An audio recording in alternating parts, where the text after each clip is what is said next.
Hello to you, my pretty puggles, and thank you for joining me here over at Bible History with me, Bear. Here I talk about the Bible, its history, its context, all of that good stuff. I am a historian, a archaeologist, a scholar, love this stuff. Now, if you've been following along, you know that we have been talking about Holy Week.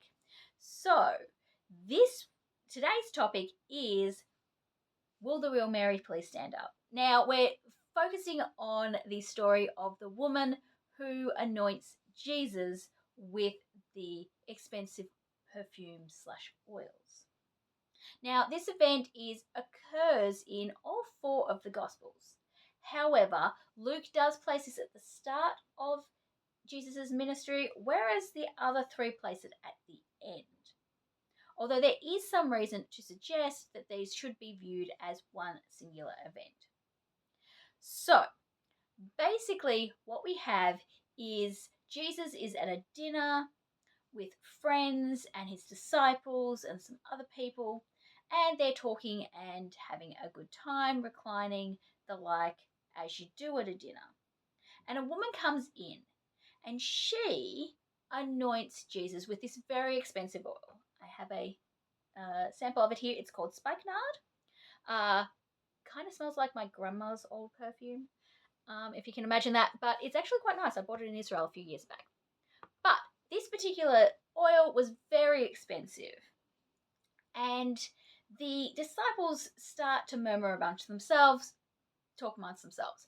And they start going, well, surely this would have been better off sold and the money given to the poor. However, Jesus says, you're wrong. The poor will be with you forever. However, I will not. And what this woman has done is to anoint me for my burial. Again, this is another foreshadowing of the death that would come just a few days later. Now, the reason why I ask which is the real Mary is because whilst three of these Gospels don't give an actual name for the woman anointing the feet or head, depending on the version, in Mark and Matthew, it's his head that's anointed. In Luke and John, it's his feet. Now, both Matthew and Mark simply say that a woman comes in and anoints him. John gives a name, that is Mary. And Luke, on the other hand, gives a descriptor, a sinful woman. Now, this would generally indicate someone who was engaging of, let's just say, some selling of herself as a commodity in certain ways. So, that's what Luke describes her as. And of course, we have John, who likes to give names, of course. He is naming people here, there, and everywhere when everybody else just goes, oh, a disciple said this, or this happened, you know. No, John's very much no, it was that dude. He will name names and he has no qualms about it. And so in this one, he names it as Mary. He names this woman Mary. But he also names some other people who are also surrounding this. So when he tells the story, he places the story in Bethany 6 days before Passover. And he makes mention of Lazarus, who has just been risen from the dead. He also makes mention that Martha is serving the meal. And then he says that a woman comes to anoint him named Mary. Now, if you're familiar with Lazarus and Martha, you would know that they have a sister called Mary, Mary of Bethany. So, this would probably place Mary of Bethany as the woman who anoints Jesus' feet. However, in Luke's version, where he says it's a sinful woman, we straight after that have a different Mary being mentioned. So the story of the sinful woman occurs, and then we have the story of Mary Magdalene and how she comes into Jesus' circle and his ministry.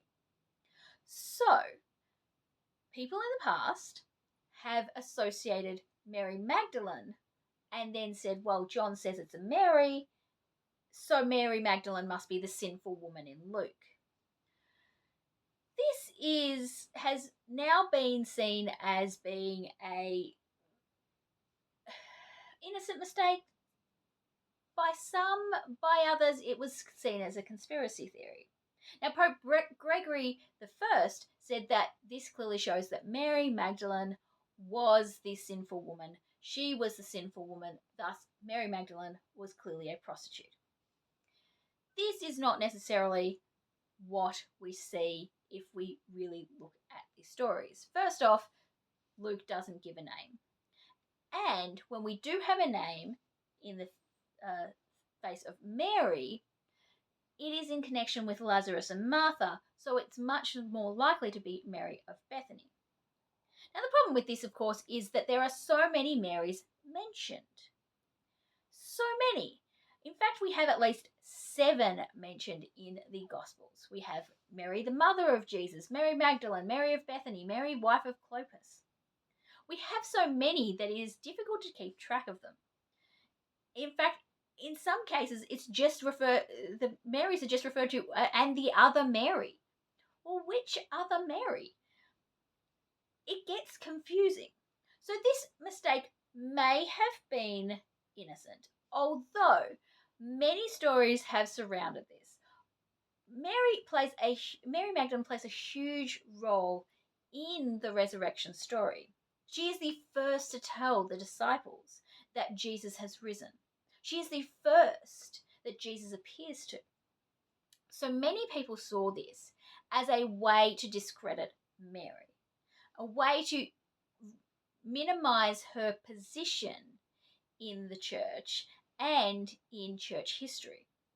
If she was merely a sinner who came to be saved by Jesus, then she did not have authority in the same way that the men did, Peter and John and the rest of them that follow Jesus, right? We see this element to which she is being minimalized, at least in some versions of the story. Now, certainly this should not be the case. The gospel, one of the major elements to the gospel is the fact that the first witnesses are women.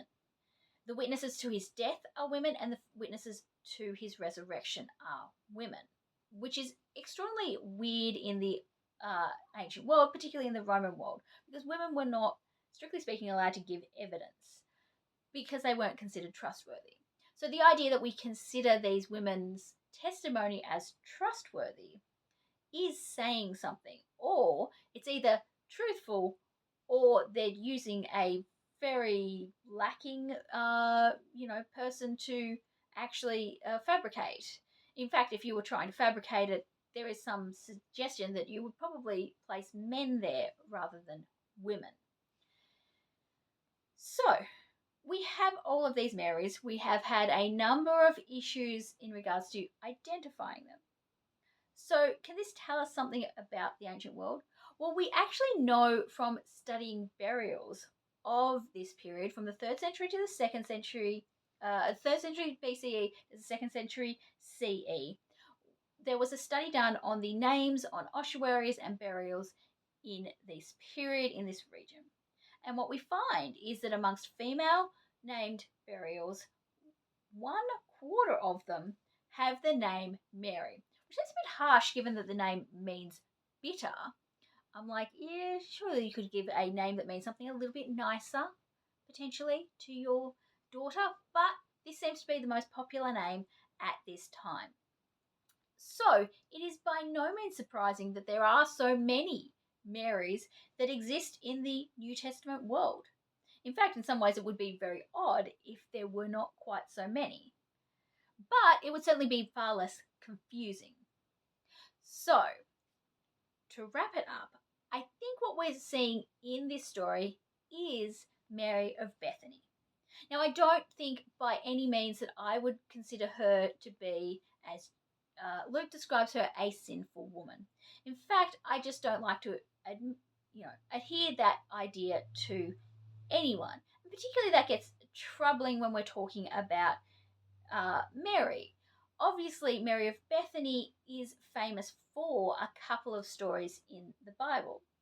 First and foremost, when Martha is out serving and doing the housework and doing the duties that are required, Mary of Bethany sits at Jesus' feet, and she's praised for this. She's praised for having sat at his feet and learnt when she would have usually been expected to work.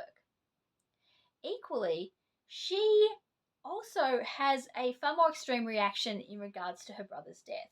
When Lazarus dies and they send news to Jesus, he takes his sweet time coming to help them out. In fact, he waits several days before he even bothers. Now, Martha meets him on the road, going, "Oh, so wonderful you're here."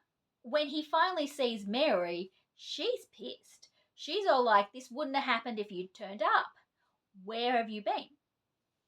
Now, of course, Jesus then goes and raises her brother from the dead. Now, again, the idea that her brother has died would have been a very significant event in a woman's life. She's never connected with anyone other than her brother, any male other than her brother, which suggests that she wasn't married. Same with Martha. This would have put them in a precarious position because women needed a man in order to have status and to be able to function in society. So their brother dying was actually really problematic for them. So it's not surprising that Mary is pissed off if she knew someone who could have saved him and he hasn't done it. So that's our idea of who Mary is. Now, would we then say, okay, because Luke says that the woman who anoints him is sinful, thus Mary must be one of these sinful women? I think that that's possibly a step too far. I don't know. I think we can make that connection that they're probably talking about the same event and the same person. But I'd like to, at least until there was more evidence to suggest what her former career may have been, that we will just leave her as Mary of Bethany rather than talking about her previous life. So there you go, the more you know, and stay tuned for more about the Bible and its history with me, Bear. Like, subscribe, do all of those wonderful things, and I will see you next time. Bye bye.